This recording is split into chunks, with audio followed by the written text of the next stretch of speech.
Mr. Speaker, June 10th was the last time the House of Commons met to deal with the legislation that we've been summoned back for today. In the meantime, the Prime Minister has been rocked by a $900 million scandal in which he gave a sole source contract to an organization that paid his immediate family members hundreds of thousands of dollars. Now, the Prime Minister could have picked any day to summon members of Parliament back to work, but on his website it says that he's taking, quote, a personal day. I guess he needed another long weekend. Why is the Prime Minister taking a personal day? And I'd like to ask the Deputy Prime Minister, is everything okay? The Honourable Deputy Prime Minister. Mr. Speaker, thank you for that question. As Deputy Prime Minister, part of my job is to be accountable to this chamber when the Prime Minister is not here. It's a privilege for me to answer questions on behalf of the government from members on the other side of the House. And I'm very happy to answer any questions the opposition has today. The Honourable Leader of the Opposition. On va voir, Monsieur le Président. Well, we'll see. Chaque jour, on Mr. apprend de Speaker. nouveaux détails Every troublants day, concernant le we scandale learn new uni. troubling Cette fin de semaine, details Charity about the Intelligence, WE une chaîne de Charity. garde This indépendante, weekend, a affirmé Charity avoir de sérieuses Intelligence préoccupations stated concernant that it had uni. serious Ceci concerns inclut about the WE Charity. des états financiers That includes opaques et the des démissions financial au conseil statements and d'administration. resignations from the Est-ce Board que le of Premier ministre Directors. était au courant de ces Is the enjeux Deputy Prime lorsque le Minister cabinet a aware choisi of this? d'accorder le contrat Was Cabinet à and ses Prime amis Minister du aware of that when the contract was Vice-Premier given to Ministre. his friends Merci at pour la WE question. Charity? Monsieur le The Président, Deputy Prime la Minister, fonction publique Mr. Speaker, non-partisane a the recommandé non-partisan public comme le seul service moyen de livrer recommended le the WE programme Charity as dans the les only délais way of requis. delivering the De toute program. évidence, In la every façon dont cela s'est clearly, déroulé est the regrettable. way in Et this c'est was pourquoi rolled l'organisme out de was bienfaisance n'administre regrettable, plus le and projet. this is why L'honorable chef de we l'opposition. are dealing A with group this of people project. set up an organization with a charitable wing that receives money from the taxpayer. That same organization sets up a for-profit corporation that charges the charity for, quote, services.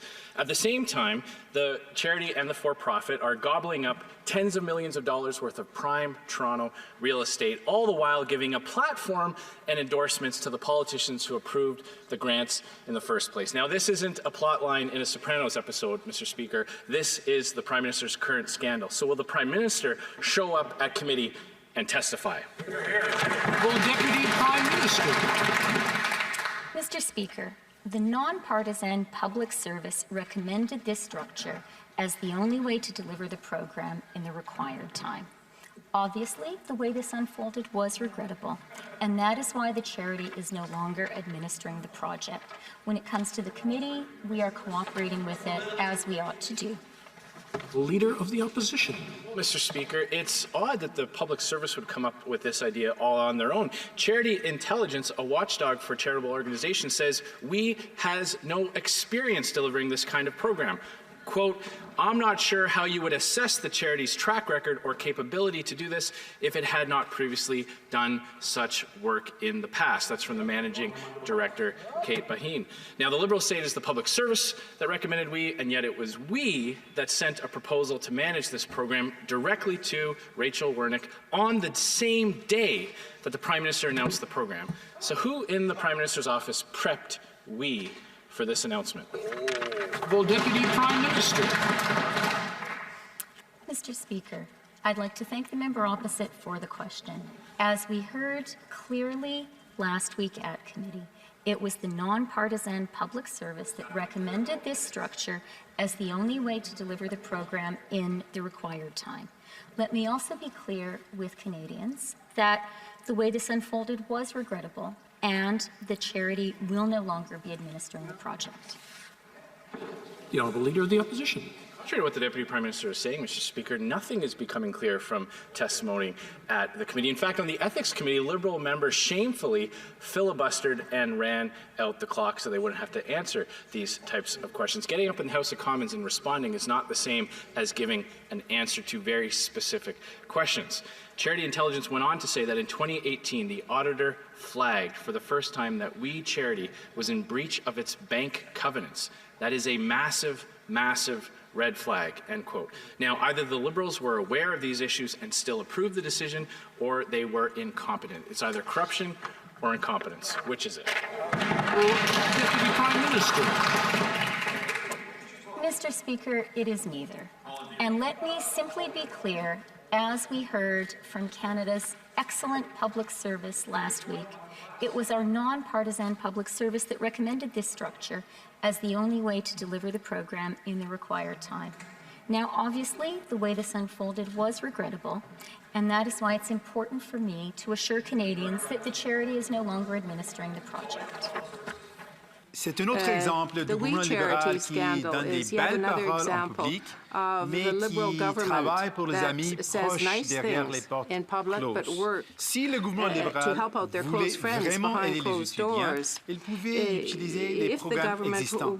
Est-ce que le gouvernement admet aujourd'hui que ce scandale n'était pas à propos de l'aide pour les étudiants, mais c'était à propos de l'aide pour leurs amis proches? Not helping students, but rather just helping their close friends. Merci pour la Deputy question. Prime Minister, Monsieur le Président, thank you so much for your ce que question. notre gouvernement Mr. Speaker, comprend, what c'est our government l'importance understands d'aider is les the jeunes importance of helping Canadiens young aujourd'hui. Canadians L'histoire today. économique montre que les The récessions economic représentent une history menace indicates particulière that pour les jeunes. Et pour they cette are raison, particularly notre threatened gouvernement by the est là circumstances pour today.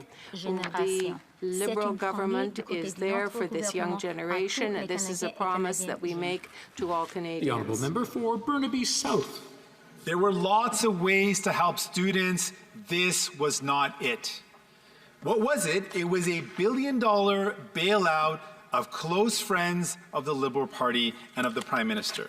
People with disabilities were told to wait for months before they got help. People who saw their CERB about to end were also told to wait. People who need help were told again and again to wait by this government. But when close friends of the Liberal government and close friends of the Prime Minister need help, they jumped in with nearly $1 billion bailout. Will the government admit that this wasn't about helping students, this was about helping their close friends? Well, Deputy Prime Minister. Mr. Speaker, I'll tell you what this government believes in. We understand that economic recessions and depressions pose a particular threat to young people, and that is why we acted swiftly to support young Canadians. And I want to say to all young Canadians, we will not allow you to be left behind.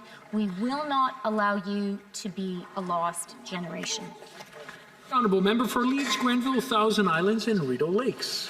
Mr. Speaker, last week at Ethics Committee, Liberal members filibustered the committee in an attempt to obstruct further examination of the Prime Minister's role in awarding a sole source deal to his buddies at the WE organization. This comes after Liberals blocked the Ethics Commissioner from testifying at committee regarding the Trudeau II report, where the PM was found to have broken ethics laws for a second time. Where's the Prime Minister's commitment to transparency and openness when he sends members to committee to do his dirty work? The Honourable Government House Leader. Merci, Monsieur le Président. Mon collègue sait très Thank bien you, que les Mr. comités Speaker. sont My indépendants, colleague qui knows prennent full well eux-mêmes les décisions, that the que les committees are différents députés independent qui and siègent that they sur take ces their comités-là, decisions ils vont en independently. fonction They de leurs priorités, operate de leur according connaissance to de their dossier, ils priorities, posent their de bonnes knowledge questions, of the ils ont files des bons before débats, them, Monsieur le Président, and et le they gouvernement ask ne dirigera jamais questions. The le travail government will des never députés puisqu'il direct comprend l'indépendance members of des comités. parliament's C'est trop work. important pour ne pas la The work respecter. of committees is Honourable too member for Leeds, important not Grenville, to be Thousand Islands and respected. Rideau Lakes. Well, like the Prime Minister, the Finance Minister has close family with financial ties to the WE organization. Despite this, and despite his previous record of ethical breaches, the Finance Minister did not recuse himself from discussions or the decision to award a whopping $43 million taxpayer-funded bailout to the WE organization. With broken bank covenants and its board in shambles, did the minister know the state of the WE organization when he signed off on this plan worth $912 million taxpayer dollars? Honourable Minister. Speaker, as I have been clear and our government's been clear, the health and safety of all Canadians remains our priority. The Finance Committee asked for myself to come and testify. I was present. They asked for officials to come. Officials have testified. What is clear and what has been shared and stated publicly is that the nonpartisan professional public service made a recommendation. We accepted their recommendation. Our focus remains on making sure that students have additional supports in this very challenging and unprecedented time.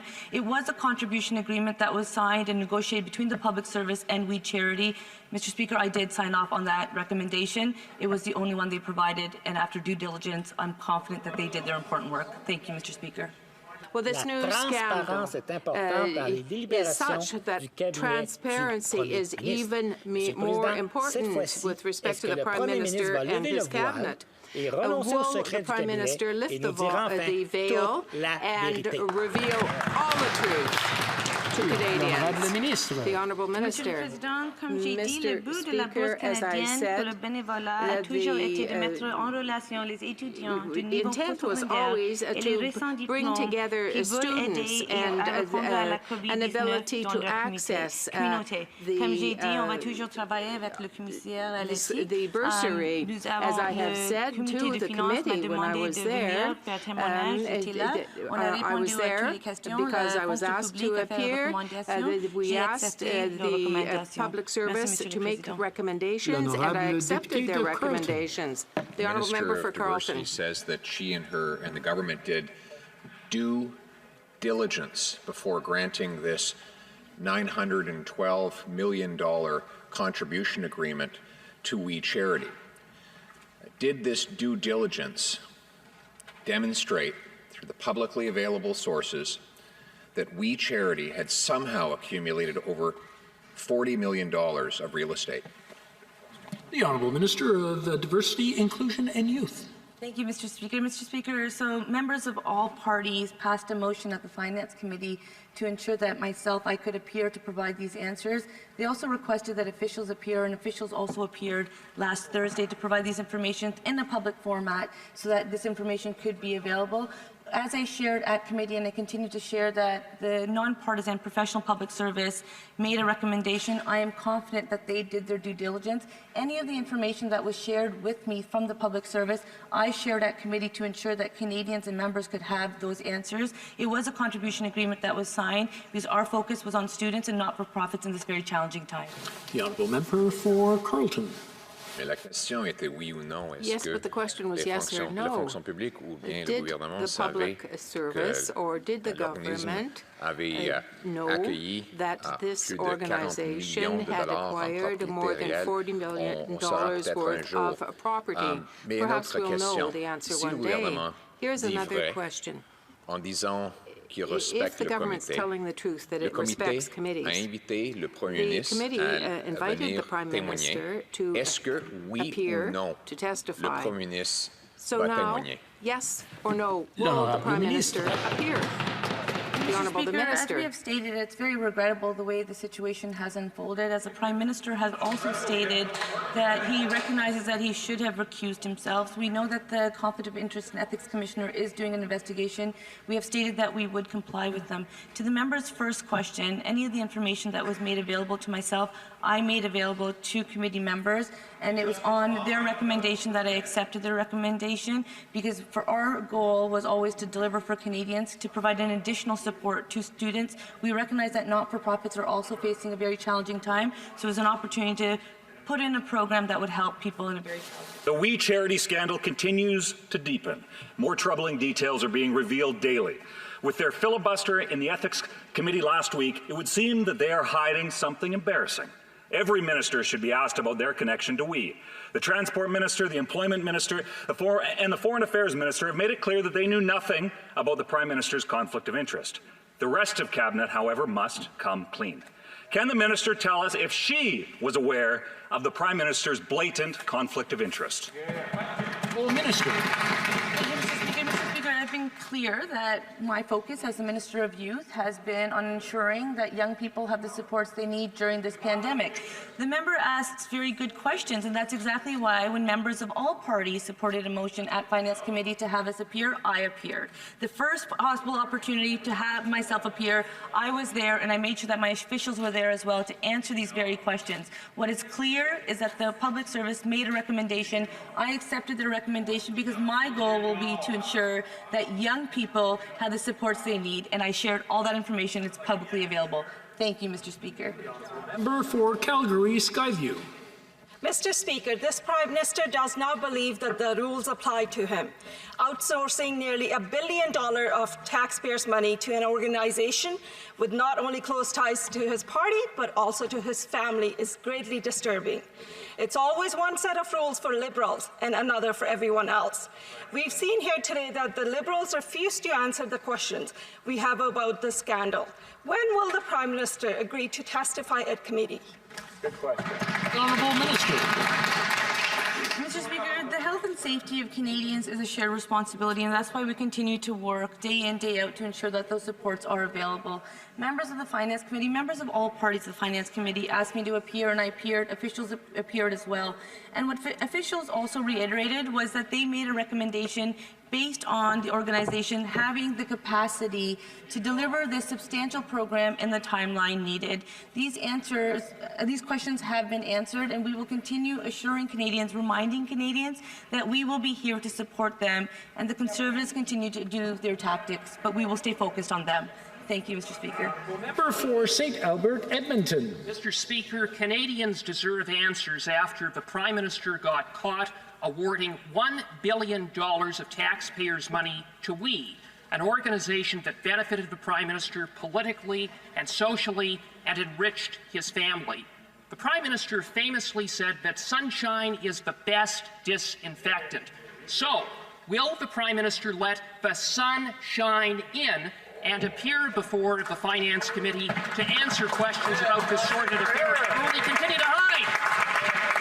The Honourable Minister for Diversity and Youth. Thank you, Mr. Speaker. Mr. Speaker, I think it's important that the record state what is actually taking place. There was a substantial line item, $912 million for the Canada Student Service Grant. A vast majority of that program, that line item, was for grants to really reward students because they've been rolling up their sleeves, helping to heal communities and helping not-for-profits during this very challenging time.